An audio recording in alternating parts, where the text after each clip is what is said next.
നമസ്കാരം. സംസ്ഥാനത്തെ ജയിലുകളിൽ തടവുകാരുടെ കൂലി വർദ്ധിപ്പിച്ചു. ശിക്ഷാ തടവുകാർക്കാണ് കൂലിയുള്ള ജോലിയുള്ളത്.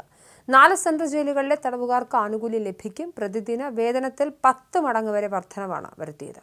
സ്കിൽഡ് ജോലികളിൽ ഏർപ്പെടുന്നവർക്ക് 620 രൂപയായിരിക്കും പുതുക്കിയ വേതനം. സെമി സ്കിൽഡ് ജോലികളിൽ 560 രൂപയും അൺസ്കിൽഡ് ജോലികളിൽ 530 രൂപയുമാണ് പരിഷ്കരിച്ച തുക. മുൻപ് അൺസ്കിൽഡ് ജോലികൾ ചെയ്യുന്നവർക്ക് 63 രൂപയായിരുന്നു കൂലി. ഇത് 530 രൂപയായാണ് ഉയർത്തിയത്.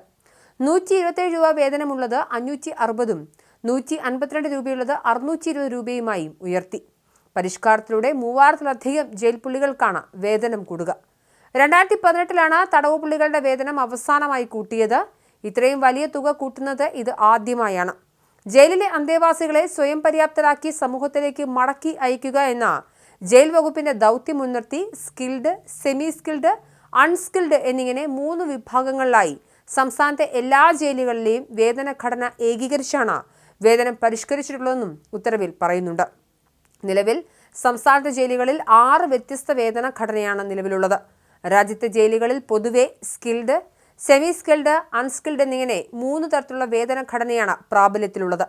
കർണാടക, ജാർഖണ്ഡ്, തമിഴ്നാട്, ഡൽഹി എന്നിങ്ങനെ മറ്റു പല സംസ്ഥാനങ്ങളിലെ വേതനവുമായി താരതമ്യം ചെയ്യുമ്പോൾ കേരളത്തിലെ ജയിൽ അന്തേവാസികൾക്ക് നിലവിൽ നൽകി വരുന്ന വേതനം വളരെ കുറവ് ആണെന്നും ആഭ്യന്തര വകുപ്പ് പുറപ്പെടുവിച്ച ഉത്തരവിൽ പറയുന്നുണ്ട്. ജയിൽ അന്തേവാസികളുടെ വേതന വർധനവ് കേവലം സാമ്പത്തിക വിഷയം മാത്രമല്ല എന്നും അവരുടെ അന്തസ്സും പുനരധിവാസവും ഉറപ്പാക്കുന്ന നിർണായക നടപടി കൂടിയാണെന്നും ഉത്തരവിൽ പറയുന്നു.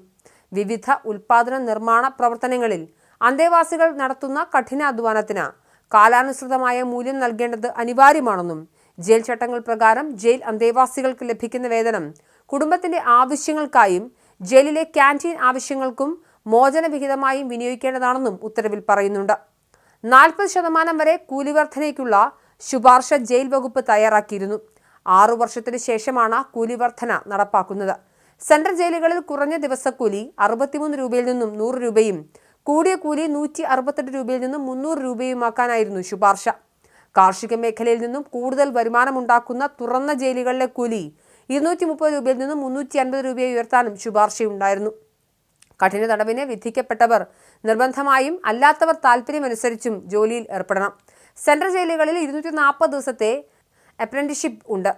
63 രൂപ കൂലിയുണ്ട്. ഇത് കഴിഞ്ഞാൽ 127 രൂപയുടെ ക്ലാസ് 1-ലെത്തും. വിദഗ്ധ തൊഴിലാളിയെങ്കിൽ 152 രൂപ ലഭിക്കും. മരത്തിലെ കൊത്തുപണി, തയ്യൽ, നെയ്ത്ത് തുടങ്ങിയ അതിവിദഗ്ധ തൊഴിലിന് 168 രൂപ ലഭിക്കും. അതേസമയം ജയിലിൽ തടവുകാർക്ക് ലഭിക്കുന്ന കൂലിയുടെ ഒരു വിഹിതം അവരുടെ കുറ്റകൃത്യത്തിൽ ഇരകളായവർക്ക് നൽകാൻ വിക്ടിം റിലീഫ് ഫണ്ട് രൂപീകരിക്കുന്നുണ്ട്. വേതനത്തിൽ നിന്നും പിടിക്കുന്ന തുക ഫണ്ടിലേക്ക് മാറ്റാനും ഓരോ കേസിലെയും ഇരകളെ സാമൂഹിക നീതി വകുപ്പ് വഴി കണ്ടെത്തി തുക കൈമാറാനുമാണ് ആലോചന.